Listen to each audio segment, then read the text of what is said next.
Один человек заблудился в лесу.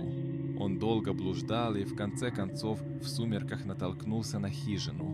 Внутри никого не было, и он решил лечь спать.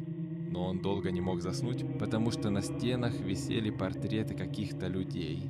И ему казалось, что они зловеще смотрят на него. В конце концов он заснул от усталости. Утром его разбудил яркий солнечный свет. На стенах не было никаких картин, это были окна.